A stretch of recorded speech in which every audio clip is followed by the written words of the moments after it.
Dari Nabi SAW beliau berkata, "Man kariha min amirihi syai'an falyasbir." Siapa yang membenci sesuatu dari penguasa, maka bersabarlah. Fa innahu man kharaja minas sultani shibran mata mitatan jahiliyah.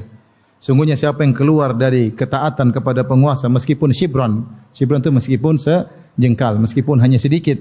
Ini gambaran untuk sedikit saja keluar dari kekuasaan penguasa, maka jika dia mati, maka matinya mati jahiliyah. Mitatan jahiliyah, yaitu ismul hay'ah, seperti mati jahiliyah. Hadis ini sama dengan hadis berikut yang kita bacakan.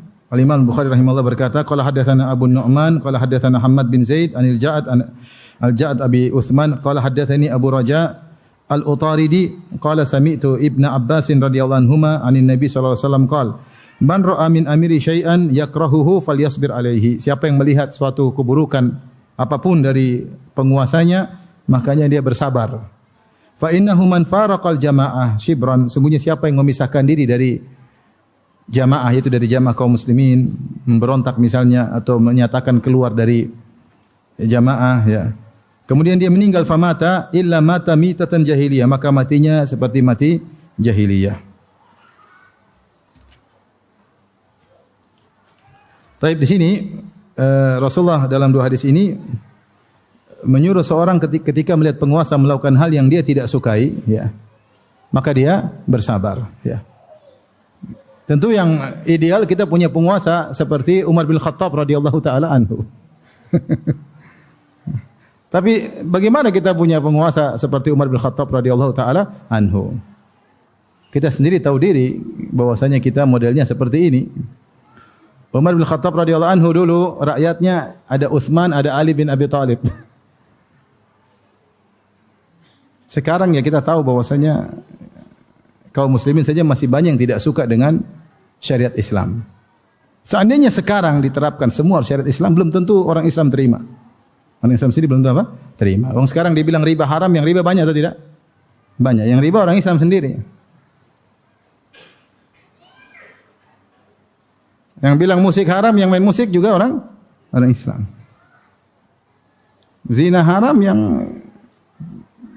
zina buka aurat juga orang-orang Islam. Maksud saya tidak semudah yang kita bayangkan. Kita mau pemimpin seperti Umar bin Khattab, sementara kita modelnya sebagian mirip Abu Jahal. Sebagian, tidak semua, ya. Masih baik-baik. Cuma maksud saya, idealnya kita punya pemimpin seperti Umar bin Khattab, tapi kenyataannya kita tahu bahwasanya di dunia ini ya boleh dikatakan hampir tidak ada, ya. Oleh karenanya kita harus menerima realita yang ada dan kita menghadapi realita dengan nasihat Nabi sallallahu alaihi wasallam. Nabi suruh apa? Sabar. Bukan berarti kalau sabar tidak nasihati, tapi dengan cara yang sesuai sunnah. Ya.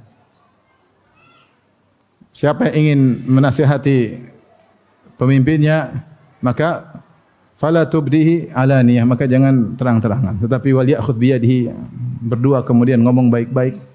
Kalau terima alhamdulillah, kalau tidak terima maka dia telah menunaikan apa yang kewajibannya. Usamah ketika ditanya, "Kenapa kau tidak menasihati Utsman?" Kata Usamah, "Emang kalau saya ngomong sama Utsman saya lapor kamu?" Ya. Bukan berarti kita sabar, kita tidak ada usaha, tetap ada usaha.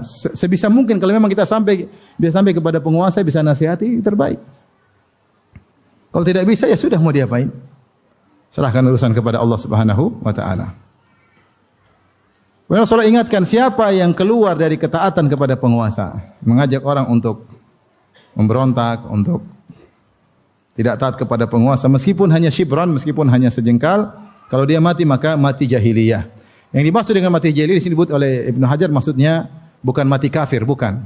Tapi mati sebagaimana orang-orang jahiliyah, di mana orang jahiliyah mereka dahulu tidak mengenal punya pemimpin.